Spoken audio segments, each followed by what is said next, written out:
Noite, pessoal. Boa noite a todos. Agradeço a vocês que estiveram no outro momento. Agora nós temos o nosso momento de falar de saúde com o Dr. André Gabriel, né, respondendo aí as perguntas de vocês. Então, boa noite a todos. Vamos saber das coisas que estão acontecendo, né, de um profissional de saúde que é o médico. Daqui a pouquinho ele já está entrando, ele só teve um imprevisto rapidinho. E vamos lá. Gente, só vou falar aqui fazer alguns esclarecimentos. Está rodando nas mídias sociais falando que não tem pandemia, né? Não tem muitas mortes de Covid. Isso porque as pessoas estão entendendo que ninguém morre de Covid. Vamos entender uma coisa. O Covid, ninguém morre de Covid. As pessoas morrem das doenças, né, dos acometimentos do coronavírus, que é a doença em si. Então, claro que não vai ter, né, no atestado de óbito, morte por Covid. É suspeita, é uma interrogação. Então, vamos alertar, somos nós aqui profissionais de saúde, né, eu, enfermeira, que estou falando para vocês, e o médico também, ele vai explicar. Então, não vamos entrar no mérito, né, de que não tem nada, que é uma gripezinha, e não é. A realidade da saúde é essa que está aí. Não tem leito, né? Não temos profissionais o suficiente, porque as pessoas não querem trabalhar pelo valor que estão pagando. Tem muitos colegas adoecendo. Saiu uma matéria ontem, até mesmo, né, nas mídias, uma matéria falando sobre o quê? Falando do acometimento, né, do adoecimento dos profissionais de saúde. Coisas que estão acontecendo. Né? Vocês não são leigos, vocês já entendem, né? Já estão vendo o que é certo e o que é errado. Então, vamos, assim, procurar entender, né? Se tiver dúvida, pergunta. Hoje nós temos aqui, já mandei o pedido, o convite, né, para o Gabriel. Obrigada, meu amigo, doutor André Gabriel está aí para responder, para nos responder. Primeiramente, como é que está sendo os seus plantões? Você está bem? Oi, tudo bem? Ah, estão me escutando direitinho? Tá escutando? Então, Tá, então assim, boa noite à família aí, né? A você, sua filhota, sua esposa. Como é que você tá? Tá bem melhor, né? Mais recuperado? Eu vi que você voltou a trabalhar. Como é que tá isso? Conta um pouquinho pra gente. As pessoas estão entrando, daqui a pouco elas começam a fazer as perguntas, né? Que nós temos que nos preocupar com a vida do nosso semelhante, porque não deu nem para falar no outro momento. Tá ficando uma coisa assim, como é que eu posso falar? As pessoas, né? Até foi o professor Jorge Tadeu que falou, as pessoas não estão se sensibilizando com as mortes. Parece que isso é normal e não é normal. Morrer 10 mil, 11 mil não não é normal. Assim como morrer por bala perdida também não é normal, né, Gabriel? Então, assim, a gente quer saber de você, como é que você tá, e vamos responder o pessoal. boa noite a todos. Queria agradecer a presença de todos hoje no nosso bate-papo. Vi que minha esposa entrou aí, queria dar um alô para minha esposa, para o meu aluno faixa preta que eu vi ali também que entrou, outro companheiro da academia Manimal também, boa noite. Boa noite, Jéssica. Sandrão também, da Academia Força Inteligente, está entrando aí. Todos aí, boa noite. Vamos começar aí com o nosso bate-papo. Vamos lá, vamos tentar responder todas as dúvidas, todas as A minha quer perguntas. saber tudo sobre Covid. Vamos lá, né? Como é que está sendo? Você já voltou para o seu plantão? Isso é para o pessoal ir formulando, né, as perguntas, porque eu não sei se está acontecendo com você, né, Gabriel? As pessoas estão me ligando para saber, para pedir orientação. Como enfermagem, a gente faz consulta de enfermagem, né?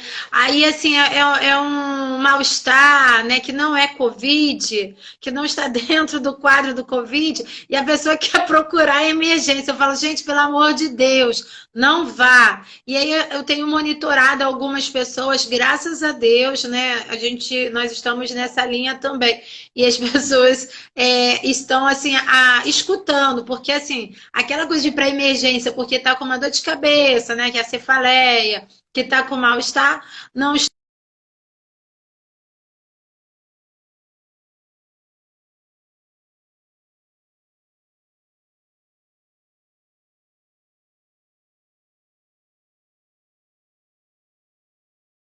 com probleminha, já volta, né? Então aqui, hoje já voltou.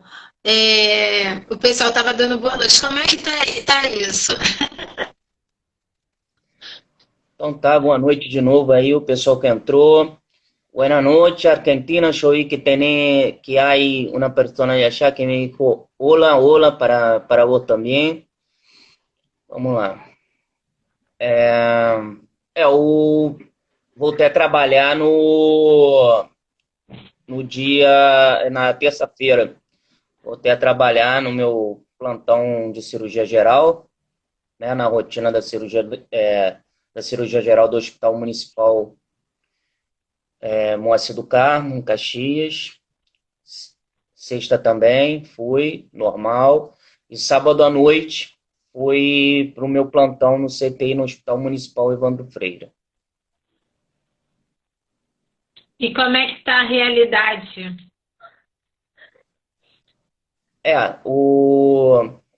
Infelizmente, não sei se você tem acompanhado, acredito que sim, né? Porque você está bem Sim. atenta às novidades. Já estamos aí, 83% dos leitos ocupados nos hospitais da unidade pública e mais de 90% dos leitos ocupados nos hospitais particulares, né? Já entramos aí no caos, né? Já no caos da saúde, né? A saúde já está colapsada. É bem provável que o estado todo do Rio de Janeiro, não só Niterói, adote o lockdown, né? Para poder a gente tentar diminuir a velocidade de propagação desse vírus. A quarentena, as pessoas têm o leve erro de achar que a quarentena é para curar o, o vírus, né, o coronavírus. Na verdade, é para diminuir a velocidade de propagação da doença e, consequentemente, dar tempo do, de uma maior rotatividade dos leitos, né? Porque se você diminui a velocidade, poucas pessoas ao mesmo tempo irão buscar atendimento médico e menos gente, teoricamente, vai necessitar daquele leito naquele momento, né? Então, infelizmente, já entramos no colapso. Tem estudos que já estão, estatísticos já estão querendo dizer que o próximo epicentro da doença vai ser o Brasil, não duvido, né? Porque hoje, nesse momento, se a gente pegar 12 países da América do Sul, não soma a quantidade de infectados que temos no Brasil, que chega, se eu não estou equivocado, a quase 128 mil infectados, com, com quase 12 mil de óbitos, infelizmente. De ontem para hoje, você vê. Ontem a gente tinha. 11, quase 11 mil, né?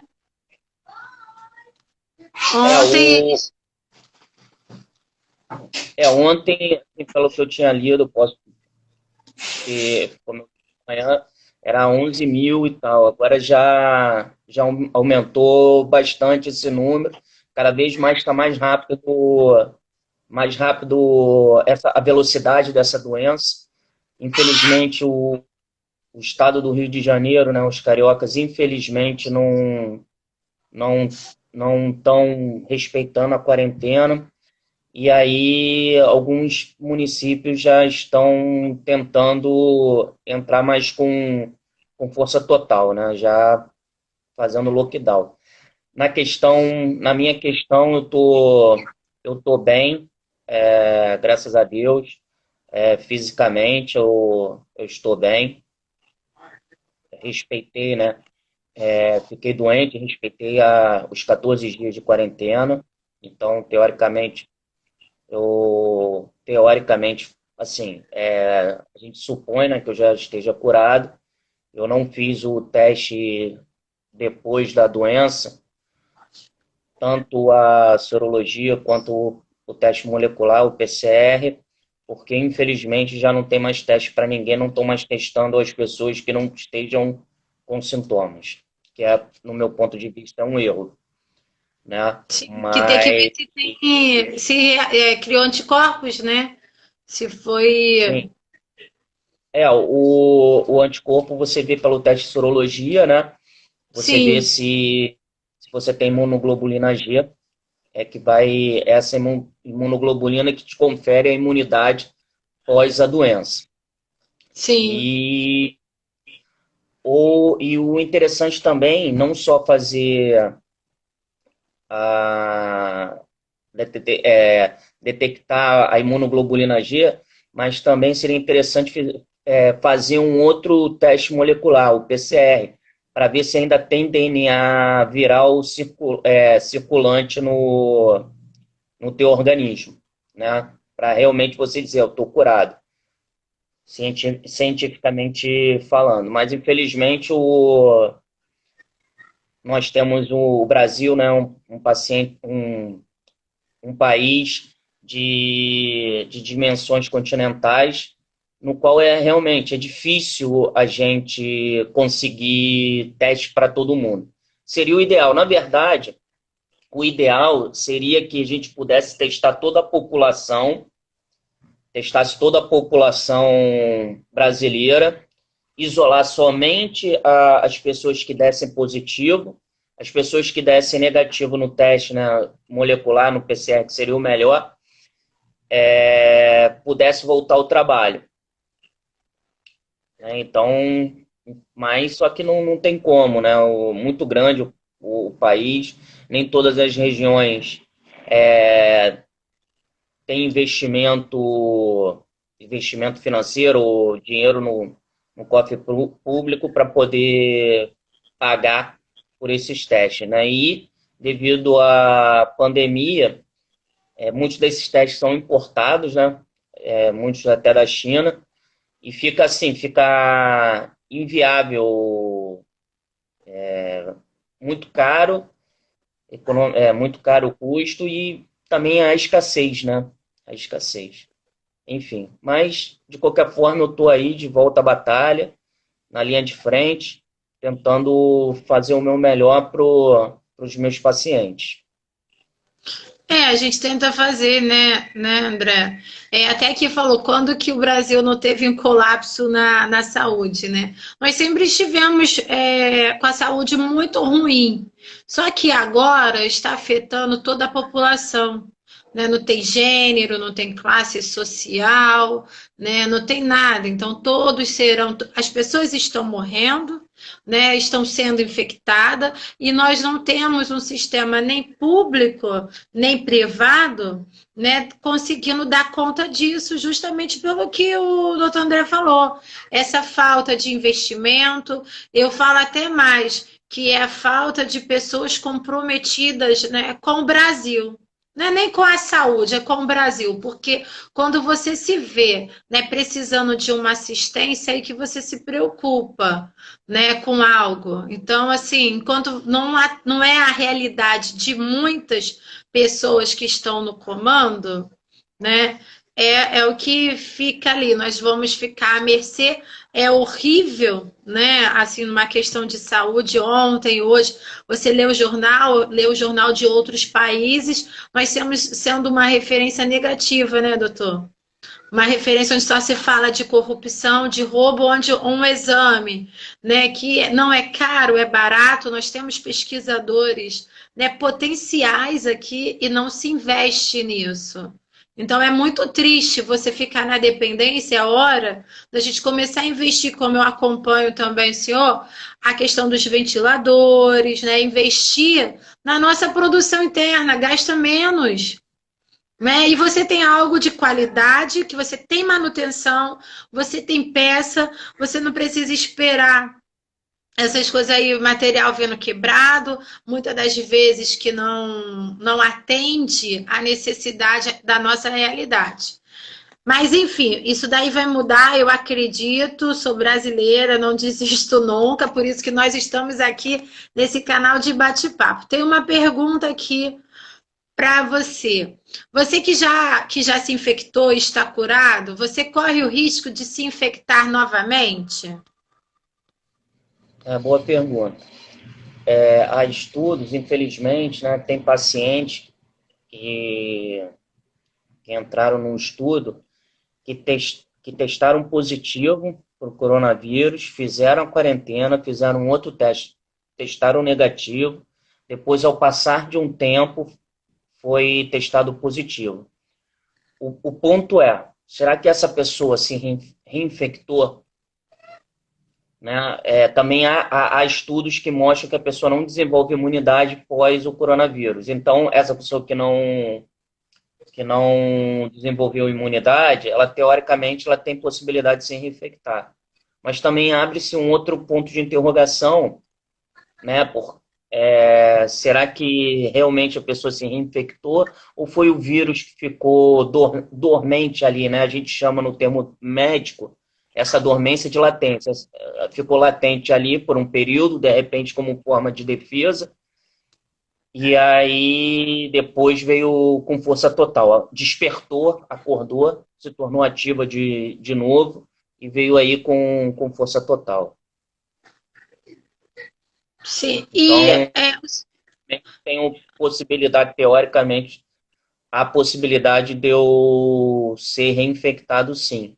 O ideal foi o que eu falei, tivesse disponibilidade de testes, né, eu fazer o PCR de novo, para ver se realmente eu não tenho vírus circulante, porque tem estudos também que sabe-se que estão colhendo no esgoto, a água do esgoto, e estão vendo que após um mês, parece, tem estudo, que com um mês a pessoa que tem o coronavírus consegue eliminar o vírus pelas fezes num período de um mês, tá?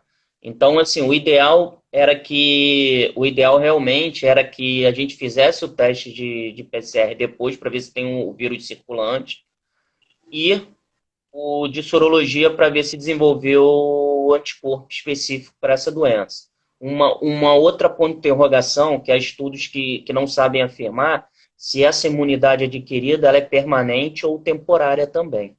Tá? Então, assim, como eu sempre digo,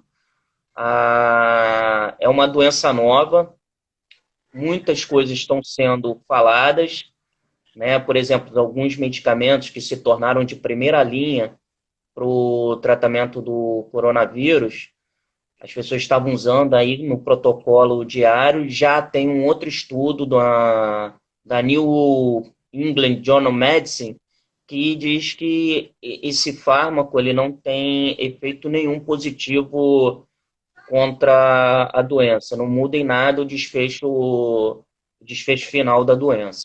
Então, assim, muitas coisas são ditas, muitas teorias são faladas, entretanto, não há convergência nos estudos, não há um consenso nos estudos, e, entretanto, foi o que eu sempre já conversei naquela outra live que a gente teve, né, em comparação até com a ideia do nosso professor Jorge Tadeu, que fala, o HIV, no início da doença, na década de 80, muitas coisas eram faladas, muitas coisas não podiam ser feitas, muitos medicamentos que teoricamente eram milagrosos, que tinham efeito, a gente foi descobrindo ao entender melhor o mecanismo biológico dessa doença, a gente começou a entender que muitas verdades hoje em dia são mentiras.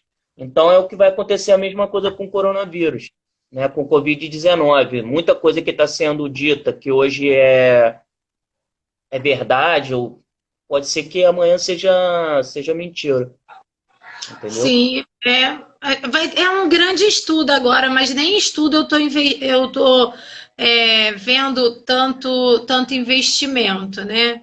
Mas a gente espera que eles acordem. Tem uma outra aqui, ó. Se o senhor não fez o teste, será que não pode estar transmitindo? Né? Em que fases se transmite, né?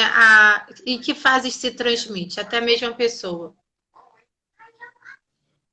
Então, teoricamente, quando a pessoa ela se infecta com Covid-19, ela começa a ter replicação viral após 2 a 4 dias da infecção.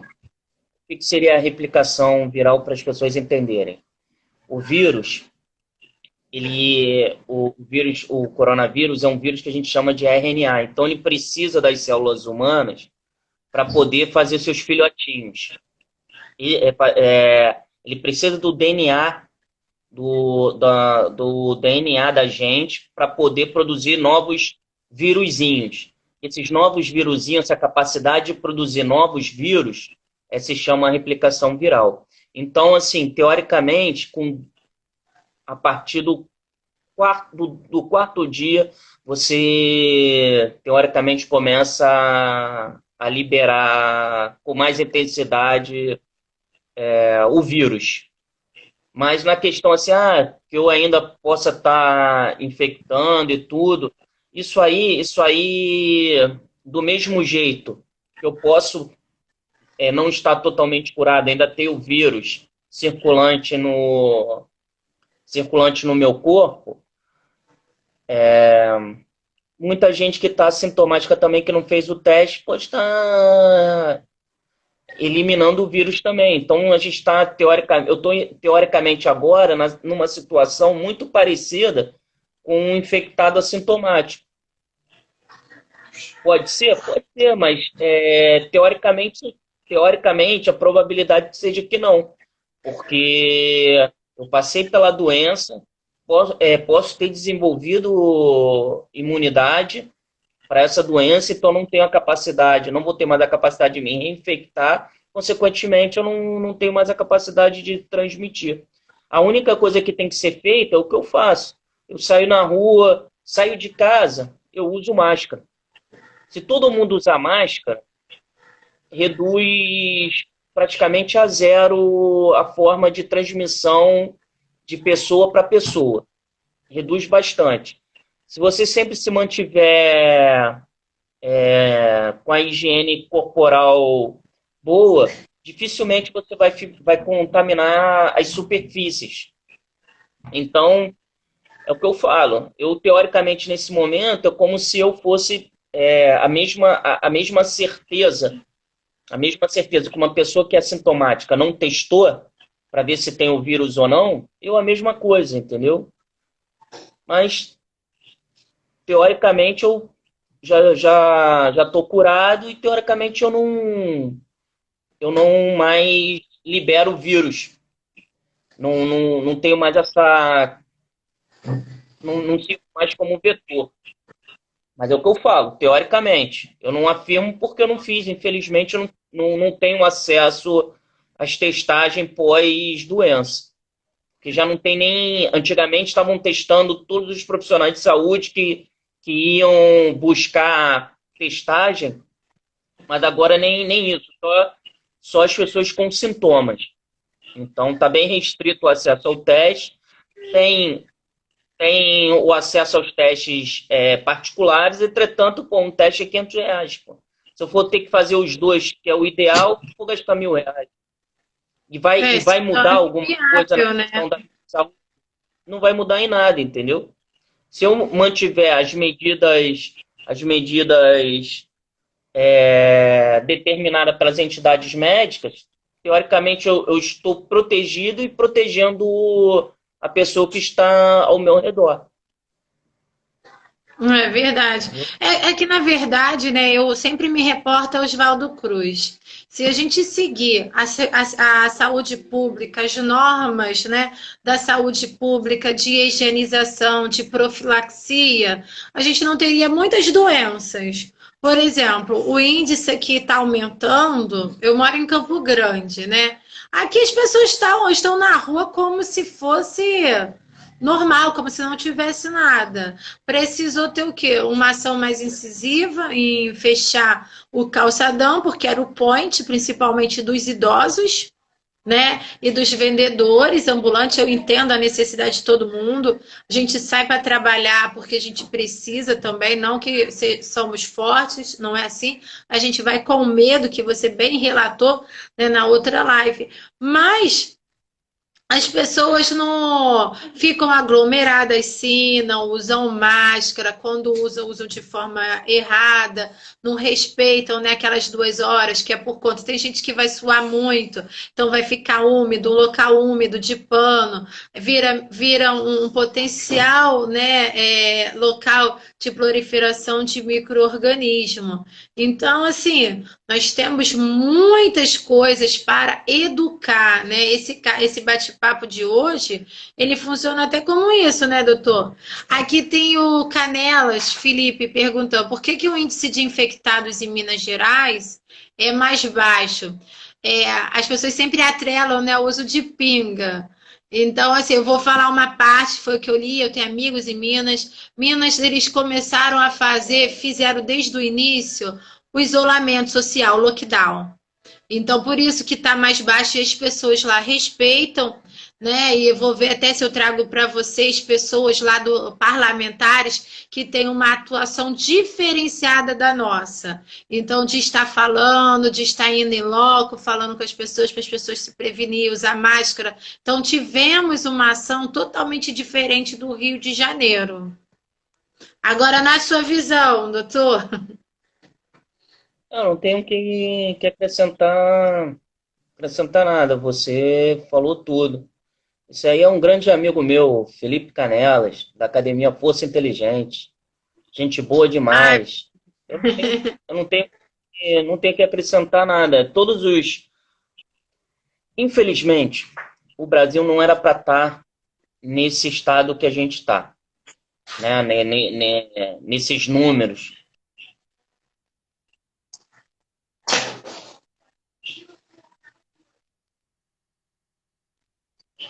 Está acontecendo depois dos outros países. Então era para a gente observar o que estava acontecendo nos outros países de negativo e não repetir, não cometer os mesmos erros.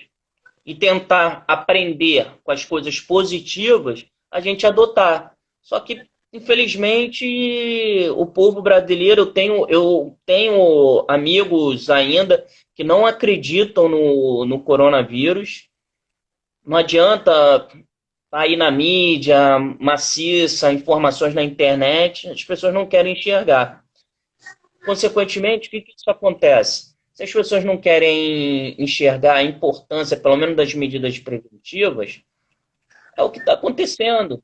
O Brasil já está colapsado. E é o que eu falo. Os últimos estatísticos falaram que o Brasil vai ser agora o epicentro da doença. Mas isso simplesmente, infelizmente, pela não adesão da maioria das regiões do Brasil. Os municípios e estados que adotaram de forma que a população respeitou as medidas de prevenção estão com os índices mais baixos. Santa Catarina era um exemplo dele. Estava aí com a curva achatada, tentaram reabrir, né, o comércio, infelizmente, não teve um pico e tiveram que fechar de novo. Entendeu? É simples isso. Foi exatamente o que você falou. É porque respeitar as medidas propostas pelas entidades médicas e respeitaram a quarentena. Então, agora a é, gente já tem o lockdown em Niterói e tem gente querendo estimular que seja no estado do Rio de Janeiro todo. Eu apoio, eu acho que, se não estou equivocado, o estado do Rio de Janeiro é o terceiro em índice maior de infectados e óbitos. Primeiro é Sim, Manaus, segundo São Paulo, terceiro o Rio de Janeiro. Entendeu? Então, assim, é o que eu falo. O isolamento, ele não vai, ele não vai curar a doença. Ele vai impedir que essa doença se propague mais rapidamente. Foi o que eu já falei no início do nosso bate-papo. Já os hospitais particulares praticamente todos lotados, não tem mais leito. O do serviço público também quase todo lotado. Se continuar nessa velocidade que a gente está tendo atualmente, a gente vai começar, já em alguns hospitais já estão fazendo isso, a escolha de Sofia, que é escolher as pessoas que têm mais condições de sobreviver, estatisticamente, e colocá-la num respirador e deixar, infelizmente, a outra pessoa desassistida. E, e é isso que a nossa proposta, né, naquele bate-papo que a gente teve antes, era de tentar conscientizar a população. Só que alguns, infelizmente, são cabeça dura, não respeitam, não querem enxergar a realidade. E só vão enxergar a realidade quando vê algum amigo, algum parente ou a si próprio cair doente, para poder acreditar na gravidade dessa doença. Então, estamos. infelizmente tem que sofrer na pele, né, como falam, para poder valorizar. Mas olha, nós estamos conseguindo até mesmo sensibilizar as pessoas pela nossa iniciativa, né, como pessoas cidadãos brasileiros, né, fluminense, de estar trazendo aqui um pouquinho do nosso tempo de conhecimento e de tirar dúvida. Doutor, tem a Mia que falou que ela é diabética e é diabética e é fumante. Então ela quer saber se ela é do grupo de risco. Ela tem dois fatores de risco que potencializa a doença, né? Sendo diabética e fumante. A probabilidade dela, quando ela se infectar, é uma probabilidade, é maior do que de desenvolver a forma grave do que as pessoas, teoricamente, sem doença prévia e sem nenhum hábito, né? Que não seja fumante. Mas isso também não quer dizer nada, porque o comportamento desse vírus, ele não tem um padrão. Eu não sei se eu já comentei em outras lives, na outra live com você, por exemplo, lá no hospital onde eu trabalho, que eu sou cirurgião geral, tivemos um caso que teve a mãe e a filha internada. A mãe, com uma semana de internação, foi de alta. A filha ficou lá umas 3 semanas e foi a óbito. A filha, 17 anos, teoricamente, sem vício nenhum, atleta, magra, foi a óbito. Então, assim, não é na medicina, na medicina não é uma ciência exata. A gente trabalha com estatísticas e probabilidade. Então, uma pessoa que tem uma doença prévia, tabagista, outros fatores de risco, a probabilidade de desenvolver a forma grave é maior do que uma pessoa que não tenha nenhuma doença, que seja jovem, mas isso também não é 100%. Então, por exemplo, se a gente pode acontecer de eu atender um paciente, uma pessoa com 60 anos, por exemplo, diabética, hipertensa, fumante, ter o coronavírus, desenvolver sintomas leves e moderados, acabando muitas das vezes nem sendo internado, indo para casa, fazer a medicação em casa e ficar bem. E vir uma menina, uma adolescente, sem doença, sem nada, todos os fatores positivos para não desenvolver a forma grave e, infelizmente acontecer, né? Então, não é matemática, infelizmente. O que eu poderia aconselhar a essa pessoa que fez essa pergunta é tentar aos poucos deixar de lado o vício do cigarro. Eu sei que é muito difícil, mas há tratamento no SUS, tem tratamento para tabagistas, e ficar sempre atento com a diabetes, né? Na questão da atividade física, na questão do uso regular do medicamento, do controle da alimentação, controlar a diabetes. Infelizmente, não tem cura. Diabetes, no momento, ainda não tem cura. Então, é tentar minimizar da melhor forma possível a diabetes, mas a gente sabe que o diabético, mesmo controlado, ele é imunodeprimido. Já tem uma deficiência na resposta imune. Então, é mais suscetível a adquirir infecções, mais suscetível do que uma pessoa que não seja diabética. Uhum.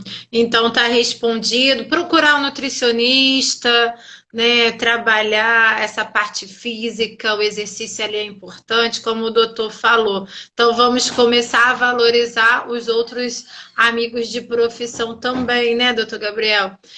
Gente, deixa eu mandar aqui um alô para o meu aluno, Luiz Grosso, que ele falou que há 7 tipos, né, que estão sendo pesquisados. Ele é bem atuante nessas informações e mostrando as alterações que o coronavírus causa, né, no organismo. Tem a Calmonai, que ela perguntou se a pessoa, quando vai ser entubada, se ela tem consciência do que está acontecendo com ela e se ela participa, lá, tá dando tchau. Ah, o meu filhote aqui, o Vitor Hugo. Se ela participa da decisão de ser entubada. Entendi, desculpa, fiquei interagindo com o seu filho, eu perdi a pergunta. Não, porque vai no esporte e faz isso, né? A Calmonai perguntou se a pessoa. Bem? Peraí, Vitor. Se a pessoa.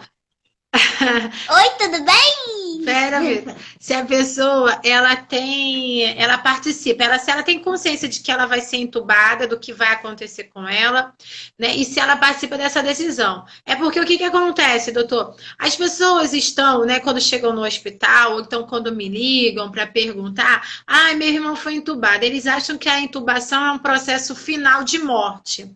E aí a gente tem que explicar todo aquele processo, né, que vai acontecer fisiologicamente, anatomicamente com o corpo. Então, ela é dúvida de todo mundo, né? O que é uma intubação? Por exemplo, já vou deixar o senhor responder. Chega no CTI, vê um monte daquele maquinário que pipipi, acha que as pessoas vão morrer. Na verdade, não é.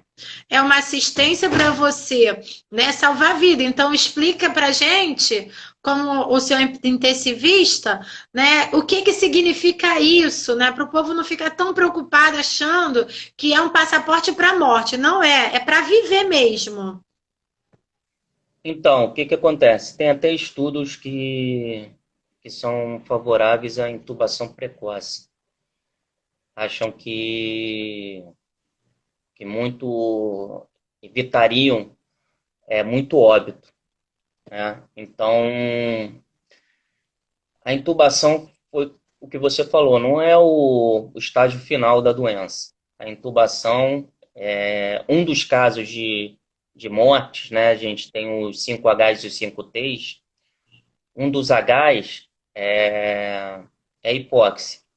Então, por exemplo, se a pessoa não está conseguindo manter uma boa saturação só com suporte de O2, por exemplo, e sua gasometria, que é a gente tira o sangue arterial e ali a gente vê alguns parâmetros, como gás carbônico, oxigênio, o pH do sangue, o bicarbonato, essas coisas todas, falando bem básico. Ali você vai analisar e ver se realmente o paciente tem indicação ou não para a intubação. Postergar a intubação, muitas das vezes, faz com que você perca o time e a pessoa vá a óbito. Então, a intubação nada mais, nada menos é que às vezes a pessoa já, pela falta de ar, né, aumento da frequência respiratória, já também não consegue suportar, fica cansado, o músculo cansa. Você usa o tubo para ajudar a ventilar melhor. E ali você tem como regular os melhores parâmetros. Então você vai regulando, vai vendo e adequando a concentração de O2 melhor e a frequência respiratória melhor para o paciente. Então, assim, não pense que a intubação, meu familiar foi intubado, acabou, ele vai morrer. Não, pelo contrário. Às vezes ele não ser intubado é o motivo do óbito. E na questão de participar ou não participar da questão da intubação, o paciente ele tem o direito de decidir o que é melhor para si. Em geral, os pacientes, quando têm necessidade de ser intubado, eles já estão bastante cansados. Muitas das vezes eles não conseguem nem falar.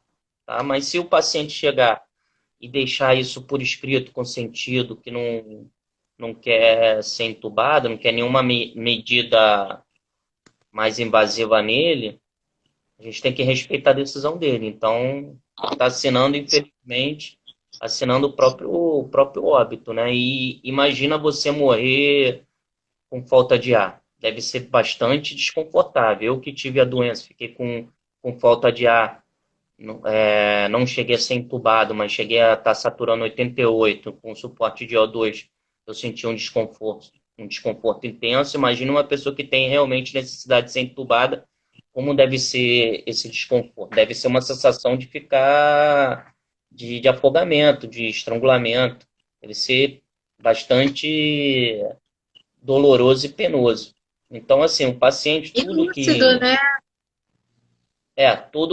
todo o paciente que a gente tem certeza que ele tem o seu nível de consciência ok, né, que está lúcido e ele não quiser nenhuma medida invasiva, a gente tem que respeitar, infelizmente, tem que respeitar a decisão do paciente. E mesmo que os familiares digam que não, entendeu? Se o paciente chegar e falar, não, eu não quero ser entubado, não quero nenhuma medida heróica, nenhuma medida invasiva, nada. Se ele estiver lúcido e consciente, tiver condições de assinar você faz o médico, né, faz uma declaração dizendo a vontade do paciente, se ele tiver condições de assinar, respalda o profissional médico para um eventual processo, né? Enfim, Mas assim, muito... todo mundo quer viver, né, doutor? É, assim, é complicado, a cabeça do ser humano é complicado, por isso que eu não fiz psiquiatria, eu acho bastante difícil, né? A gente não sabe o que se passa pela cabeça das pessoas, às vezes ela pode achar que, como muitos acham, que intubação, a pessoa entubada, muitos familiares acham que a pessoa entubada, você está fazendo mais mal do que bem a essa pessoa, e de repente essa pessoa que pediu para não ser entubada pensa da mesma forma, tá entendendo? Então, sei lá, esse tipo de coisa, talvez quem poderia responder melhor seria o psiquiatra, o psicólogo, talvez. Mas, As mas a pessoas. gente tem que sempre respeitar a decisão do paciente. Se, por exemplo, vocês que administram medicamento para o paciente, né, quando a gente prescreve, a equipe de Uhum. enfermagem que administra. Se o paciente se negar a tomar a medicação e ela estiver lúcida, em condições plenas da sua capacidade mental, você não pode administrar. Não pode obrigar o paciente a tomar nenhum tipo de medicação que ele não queira. Ele sempre tem que estar Mas respeitando. Mas quando ele sabe, né, por que que ele está tomando, o que vai fazer, por exemplo, nesses 22 anos que eu tenho de saúde, eu nunca tive um paciente que tenha recusado. Ele falava no momento, olha, eu não quero. E aí eu sempre abordei, por que que o senhor, a senhora não quer? Ah, porque ontem me deram, eu passei mal, então eu pegava, falava tudo o que ia acontecer, né, ali. Ah, então eu vou tomar, assim mesmo, eu vou tomar porque a senhora está me falando. Mas se eu consentir as coisas de novo, eu não vou tomar mais. E depois falar assim, nossa, tomei a medicação e fez efeito, mas era questão do psicológico. Até depois eu vou ver com algum amigo, né, algum médico que seja psiquiatra dessa linha, para estar falando em relação à medicação, porque tudo é aquilo como você explica, né, aborda. Eu falo mesmo, se acontecer alguma coisa comigo, eu quero que faça tudo, porque eu gosto de viver, entendeu? Então eu quero que, olha, pode fazer, até pode me botar nos testes. Ah, tem teste, né? Me coloca para fazer o teste, porque eu acho que tudo é válido, mesmo porque não se sabe, né? Então é válido. Não vou perder uma chance de viver, né? Vai que descobre alguma coisa de diferente aí. Tem aqui. A enfermeira Elsa, acho que é Elsa, falou que em Caxias o pessoal não está usando máscara, sai como se fosse tudo normal, né? Cadê? Doutor André, qual medicamento foi administrado no senhor no senhor e durante quanto tempo? Porque é cada das medicações que estão sendo faladas, que não temos protocolo ainda, doutor. Ela quer saber quais as medicações administradas quando eu fiquei internado, né? É Isso, isso? e por quanto tempo? Porque agora estão falando cloroquina, ivermectina, albendazol, o Tamiflu, azitromicina, mas é, cada um tem a sua, como é que fala? A sua especificidade. E aí não temos protocolo, como o senhor falou bem no início, né? Essa falta de protocolo, essa falta de conversa, perguntar, atender às instituições de saúde, nas instituições médicas, instituições de pesquisa. Então, aí é a dúvida, né? Porque as pessoas querem saber, você é médico e contraiu e voltou a trabalhar. Então, assim, o que foi usado? Então, primeiramente, todas as medicações que eu vou falar, que foram administradas para mim, tiveram estudos que foram favoráveis ao uso dessa medicação. Entretanto, o mesmo estudo que apoiou o uso de azitromicina com hidroxicloroquina, fez um estudo que diz que o que esse estudo diz, né? Foi um estudo chinês que dizia que a hidroxicloroquina, de forma isolada, ela tinha um percentual de, mor- de mortalidade, né, para o vírus, né? Matava o vírus com 63, 70% de eficácia. Só a hidroxicloroquina isolada. Com o uso da azitromicina, ela teria teoricamente 100%, mas isso não testado em ser vivo, mas isso laboratorialmente falando, in vitro, tá? Só que o mesmo grupo que no início da pandemia apoiava o uso de azitromicina com hidroxicloroquina, o mesmo grupo, hoje em dia, essa semana mesmo, semana passada, se eu não estou equivocado, saiu o estudo dizendo, a mesma equipe, tá? Mesmo grupo, dizendo que não tem efeito. Não tem efeito sobre a doença, não tem impacto na mortalidade. O que foi administrado para mim foi azitromicina, hidroxicloroquina, Slowcar e sulfato de magnésio. Mas deixando bem pontuado aqui, essas medicações foram administradas quando eu estava internado. Fiquei 4 dias internado. E todo dia fazia exame laboratorial, exame de sangue e eletrocardiograma. Porque essas medicações, a hidroxicloroquina em especial, ela tem bastantes efeitos adversos. Faz arritmia cardíaca, que pode levar à parada do coração, faz lesão no fígado, então você tem marcadores, né, para ver a função hepática através do exame de sangue, faz lesão renal, então você também tem marcadores, né, laboratoriais que diz se sua função renal está prejudicada ou não. Então, assim, essas medicações foram administradas em mim, foram diariamente, eu estava monitorizado 24 horas e todo dia eu era rastreado para ver se eu já estava tendo algum tipo de complicação, algum tipo de efeito adverso. Então, assim, eu não sou a favor do uso de medicações sem prescrição médica, sem supervisão médica, tá? Então, sempre tem que tomar cuidado. Apesar que a gente sabe, né, os estudos falam que a gente tem dois tipos de cloroquina, né? Tem só a cloroquina mesmo e a hidroxicloroquina. A hidroxicloroquina, o percentual de efeito adverso é menor do que a cloroquina. Mas de qualquer forma, não se deve tomar nenhum tipo de medicamento sem supervisão médica.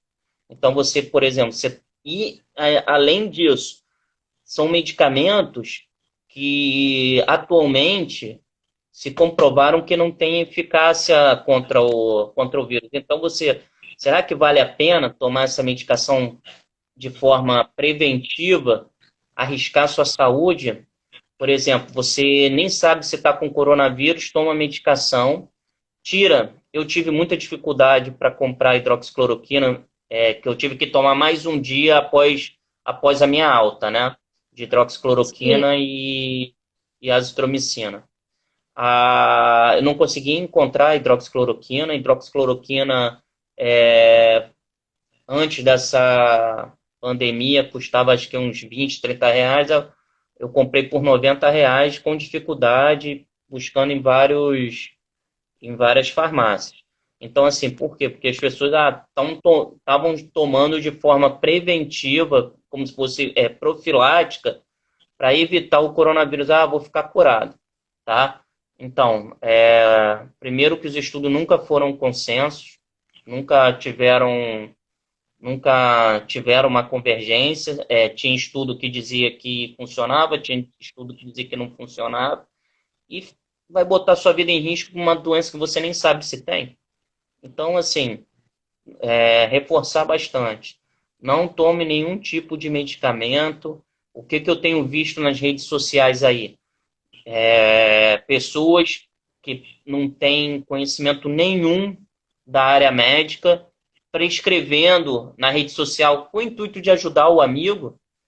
Não, toma isso, toma aquilo, que não sei o que, e às vezes você, em vez de estar ajudando, você pode estar prejudicando. Teve um médico em Manaus que tomou cloroquina e foi a óbito, e é médico, foi a óbito.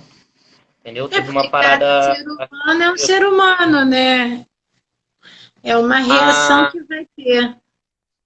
A namorada de um residente do hospital que eu sou cirurgião, ele me falou, ela infartou fazendo uso de hidroxicloroquina, entendeu? Então não é uma medicação tão segura assim, entendeu? Para ficar tendo que tomar... Tem muitos efeitos colaterais. Até o próprio paciente de lúpus, né, de artrite reumatoide que toma, a gente monitora, né? Assim, eu falo, a gente é saúde. A enfermagem, quando nós recebemos esses pacientes, logo perguntamos o que faz uso, né, de que medicação.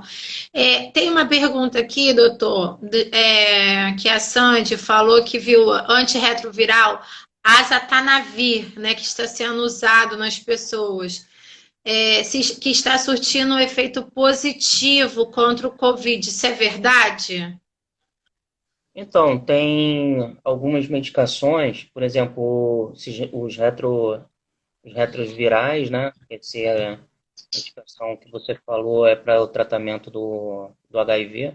um deles, né? Um dos retrovirais para tratamento do HIV. Como tem também um antiviral que foi usado para tratar ebola, que depois se descobriu que também não tem efeito tão eficaz para o ebola.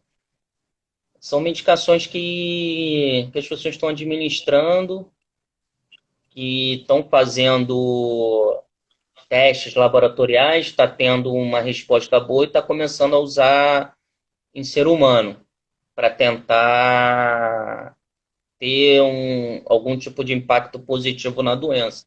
Só que foi o que eu falei, tem um estudo americano que condena todas essas medicações, fala que não tem eficácia comprovada cientificamente sobre o tratamento do coronavírus. Então, assim, infelizmente, tem várias medicações sendo usadas de forma empírica, entendeu? Sem base realmente de comprovação científica. Aí você me pergunta, é válido? Eu acho que é válido quando o paciente já está numa situação grave, no qual o desfecho dele, você já tentou de tudo e não melhorou, não custa nada você tentar uma medicação que possa surtir algum efeito positivo para o paciente. Entretanto, em pacientes, vamos dizer, assintomáticos ou com sintomas leves a moderado, eu não usaria. Eu não usaria porque, por exemplo, os antirretrovirais, eles fazem lesão hepática, pode fazer pancreatite. Então, você toma, de repente, para prevenir uma doença que talvez você nem tenha, ou você tem sintomas leves, não tinha necessidade, você acaba, tendo uma pancreatite, por exemplo. Pancreatite pode matar. Entendeu? Então você quer se livrar de uma doença, arranja outra que pode ser mais prejudicial do que, por exemplo, o coronavírus se você tiver com sintomas leves. Entendeu? Então, assim, a cura não pode ser pior do que a doença. Essa é uma premissa da medicina. A cura não pode ser pior do que a doença. E muitos desses medicamentos que estão sendo medicamentos milagrosos para tentar tratar esse vírus, são medicações que têm efeitos adversos, infelizmente têm efeitos adversos. Aí vão dizer assim, mas todo medicamento tem efeitos adversos. Ah, tá, mas tem medicamentos que são muito seguros, que já são usados há anos e são muito seguros, entendeu? E você sabe o real mecanismo de ação. Tipo, por exemplo, você tem uma febre, você vai usar dipirona, você sabe que vai funcionar. Você não vai usar uma medicação, do nada, vou tentar usar essa medicação para tratar isso e você não sabe se realmente trata, né? Por exemplo, a dipirona, o exemplo que eu usei, a pessoa está com febre, com dor, toma dipirona, sabe que vai resolver. Mas tem um efeito adverso que é a aplasia de medula. Mas a dipirona é a medicação mais prescrita no Brasil. E raridade de pessoas com aplasia de medula, entendeu? Então, assim, é uma medicação teoricamente segura. A gente já sabe, porque já está sendo usada há muito tempo. Poucas pessoas desenvolveram esse efeito adverso. E você sabe que ele vai resolver. Ele tem aquela proposta de analgésico e antipirético. Agora você usa uma medicação aí que ainda teve uma boa resposta em laboratório, nem sabe se vai funcionar em você. E às vezes, muitas das vezes, o que eu falo, se for numa medida de desespero, eu acho que é válido. Agora, você está bem, está com sintoma leve, um sintoma de uma virose comum, para que você vai se arriscar? Entendeu? Você tem uma hepatite, uma pancreatite. Não tem por que se arriscar, né? Então, não tem por quê. Agora, se um médico prescrever, aí sim, você toma, porque ele já deve ter, mesmo os estudos não terem um consenso, de repente ele gostou de uma linha de pesquisa, ou ele tem na sua prática médica, né? Ele tem feito e realmente está tendo resultados positivos, enfim. Mas não tem como eu chegar e falar aqui para vocês, toma isso que vai resolver, não.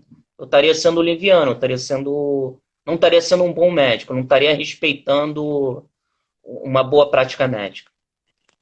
E como o senhor falou da outra vez, né? O que falta é o médico conversar com o seu paciente, interagir para entender o que ele tem, porque às vezes o paciente não fala, né? E aí a gente vai descobrir isso na conversa. Doutor, tá bom, vou deixar com o senhor para finalizar, faltam 15 segundos. Gente, toda segunda-feira teremos esse canal com o doutor Gabriel. Tá, eu queria agradecer a presença de todos, do Sandro, do Canela, da Academia Força Inteligente, com o Filipinho que eu vi aí. Infelizmente eu não consegui